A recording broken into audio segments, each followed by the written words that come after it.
We have a new pre-start inspection in Largo. It's a home that just hit operations. It's due to close March 1st, so we have to get it done next week.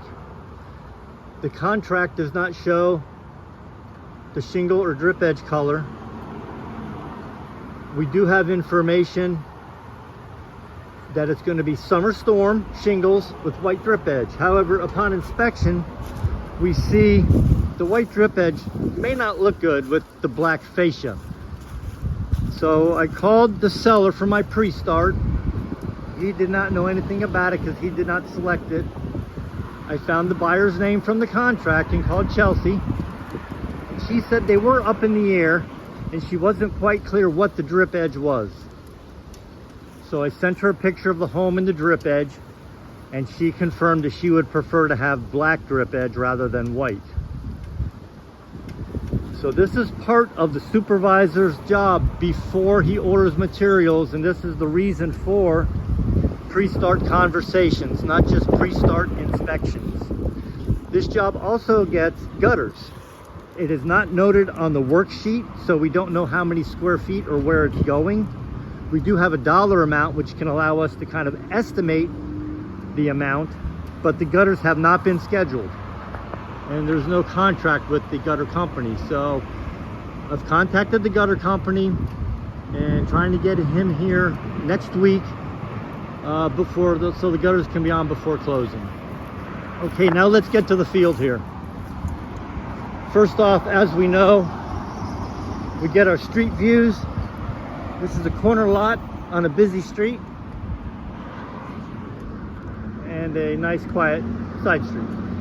We have a circular driveway which is going to make loading the roof a little easier since we're kind of pushed. We're going to put the dump trailer against the garage door today, Friday, so that it's ready for the crew on Monday, and the materials can be delivered on the other side of the circular drive. Looking in the house, we do our standard check sheet for pre-start about garage door, coach lights, which there are not any. We look for flashing, bad wood. You know, this corner may be bad. And this may be bad by the front door, that fascia. So there's potentially, we're replacing some fascia here. This looks kind of funky. It looks like wood putty in there. That most likely is going to need new wood. And potentially flashing here. Coming around the house, there's not too much landscaping.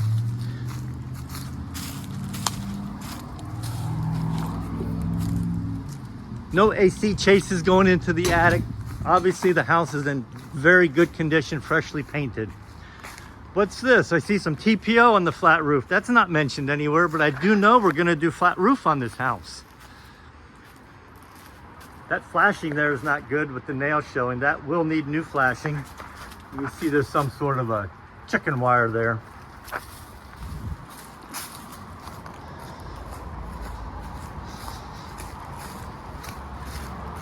Pretty clean backyard. We do have a side gate for debris if it needs to go around the side to get to our dump trailer. This flashing looks better, how it goes all the way up.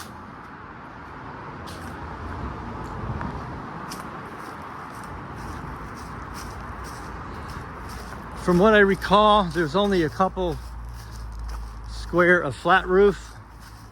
I suspect this TPO roof stays, although it's not specifically excluded anywhere. The flat roof, now that I think about it, is right here, the front entry. So that's the flat roof we're replacing. Let's do our roof inspection.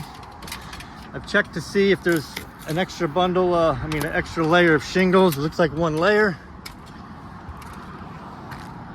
Pretty clean. We count our boots. We got our ridge venting. We did our photos. That's a 2-inch, 10-inch GRV. We got an 1.5-inch GRV. That's just how I note 1.5 inch. And of course, that's a 3-inch GRV. This is the area that's going to need some more flashing. check to see how well these shingles are attached. And that's common. It's very hard to attach anything to TPO, which is why we don't like to do this. There's a flat roof we're replacing.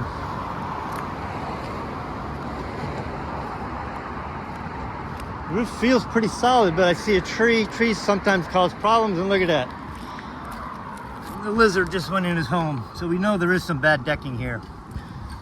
All right, that's a wrap up for this pre-start.